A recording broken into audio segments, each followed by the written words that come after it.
ఒకప్పుడు ఒక ₹1 petrol diesel ధర పెరిగిందనుకోండి, జనం రోడ్డు మీదకొచ్చి గొడవ చేసేవాళ్ళు.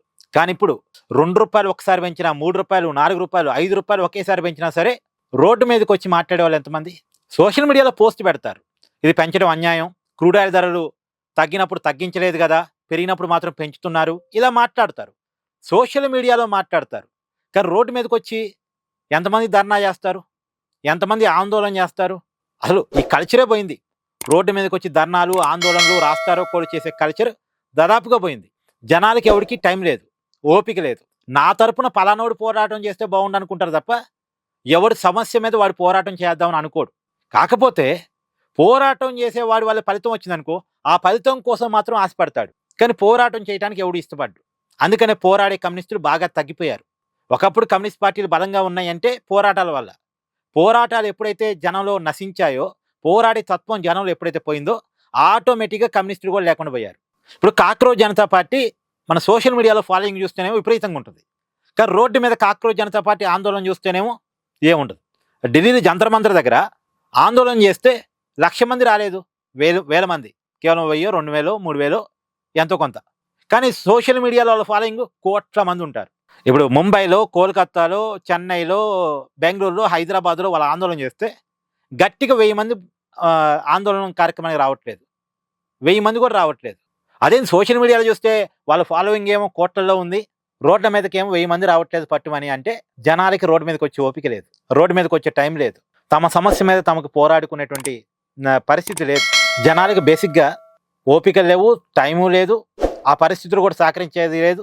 ఇంకోటి ఏంటంటే, కాకపోతే ఇప్పుడు ఈ సోషల్ మీడియాలో కూడా కాక్రోజ్ జనతా పార్టీని ఫాలో అయ్యే లక్షలాది మంది, కోట్లాది మంది రేపు కాక్రోజ్ జనతా పార్టీకి ఓటేస్తారంటే వీళ్ళు దాదాపు 80% మంది అసలు కాక్రోజ్ జనతా పార్టీకి ఓటేసేవాళ్ళు కాదు.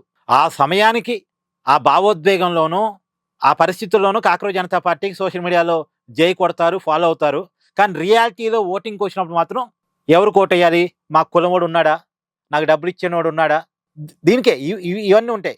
ఎలాంటి హామీలు కాక్రోజ్ జనతా పార్టీ ఇచ్చింది, లేదా బీజేపీ ఎలాంటి హామీలు ఇచ్చింది, లేదా బీఆర్ఎస్ ఎలాంటి హామీలు ఇచ్చింది, లేదా టీడీపీ, వైసీపీ ఎలాంటి హామీలు ఇచ్చాయి, లేదా కాంగ్రెస్ ఎలాంటి హామీలు ఇచ్చింది, ఈ హామీలు చూసుకుంటారు, లేదా ఇచ్చే డబ్బులు చూసుకుంటారు, లేదా కులాలు చూసుకుంటారు.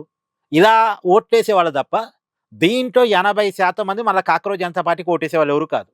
ఓటింగ్ సమయానికి కులం తెర మీదకి వస్తాయి, డబ్బులు తెర మీదకి వస్తాయి, హామీలు తెర మీదకి వస్తాయి, రకరకాల క్యాలిక్యులేషన్స్ తెర ముందుకు వచ్చేసి వాళ్ళ ఇష్టం వచ్చిన పార్టీకో, వాళ్ళ ఇష్టం వచ్చిన నాయకుడికో అప్పుడు ఓటేసుకుంటారు తప్ప కాక్రోజ్ జనతా పార్టీకి ఓటేసేవారు కాదు. అందుకనే సోషల్ మీడియాలో ఉన్న ఫాలోయింగ్ని నమ్మటం కరెక్ట్ కాదు. ఇదే రియాలిటీ అనుకుంటే అంతకంటే పెద్ద పొరపాటు ఇంకోటి లేదు. అందుకని గ్రౌండ్లో కాక్రోజ్ జనతా పార్టీ ఫెయిల్ అవుతుంది.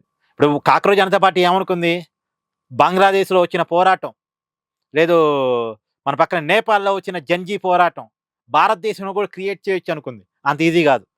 అక్కడ జనాలు రోడ్డు మీదకి వచ్చినట్టు మన జనాలు రోడ్డు మీదకి రారు. నలుగురు బ్రిటిష్ వాళ్ళని మన దేశం నుంచి ఎల్లగొట్టడానికి మనకి 200 సంవత్సరాలు పట్టింది.